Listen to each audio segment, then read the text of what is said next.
just over a year since UFC and WWE came together to form TKO, our conviction in this business is as strong as ever. We're executing on our strategy and delivering record results, while realizing greater integration and synergy opportunities than initially expected. On the heels of TKO's solid third quarter performance, and with our visibility through year-end, we're now expecting to come in at the upper end of our full-year guidance range for both revenue and adjusted EBITDA. Additionally, 2 weeks ago, we made two announcements that we believe reinforce our commitment to creating long-term value for shareholders. First, we authorized a capital return program featuring a $2 billion share repurchase program and a quarterly cash dividend program of $75 million.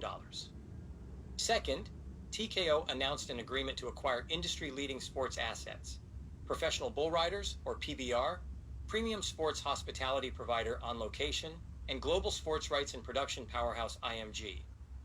I cannot impress enough how bullish we are about this deal, which aligns with the pure-play sports strategy TKO will execute and be known for. This acquisition strengthens our global position in sports rights, experiences, and hospitality, and it adds PBR to our portfolio as another valuable and growing sports league. These assets will power our profile, give us greater scale, strengthen our position in the sports marketplace, and accelerate returns for shareholders. We're also proud and pleased to share that On Location has extended its partnership with the NFL through 2036, ensuring it remains the official hospitality provider at premier events, including the Super Bowl, NFL Draft, and NFL International Games for years to come. Turning to the quarter, our results highlight sustained demand for UFC and WWE live events and underscore our business's ability to reach new heights and attract fans globally. UFC 306 at Sphere Las Vegas is a prime example. The sold-out event not only set the record for UFC's highest-grossing live event, but also became Sphere's highest-grossing single event and achieved UFC's highest event merchandise and sponsorship sales.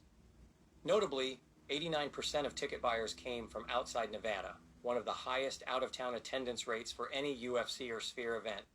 This turnout underscores UFC's appeal as a destination event, drawing fans from across regions and delivering economic benefits to host cities. Beyond these impressive metrics, this event also showcases what TKO is truly all about: innovating and revolutionizing the way fans consume and engage with live sports. Internationally, UFC events also delivered. UFC 304 in Manchester became the highest-grossing event at Co-op Live and drew the largest attendance for a UFC event in the UK. In Perth, UFC 305 marked a successful start to our multi-year partnership with the Western Australian government, setting the record for RAC Arena's highest-grossing event. And in Paris, our September Fight Night became Accor Arena's highest-grossing event to date. At WWE, live events outperformed in the third quarter and set 42 individual market records for ticket sales, evidence that the strategies we have been implementing around ticket pricing and event routing are bearing fruit. While the U.S. remains strong, momentum is increasingly evident in international markets, where WWE continues to sell out venues and draw record crowds. In the third quarter, WWE held 18 shows outside the U.S., up from 11 in the same period last year. Highlights included a highly anticipated return to Japan after a 5-year hiatus, selling out in Tokyo with a record gate, and Germany's first-ever premium live event, which became WWE's highest-grossing arena event, a record that we have broken 3 times this year.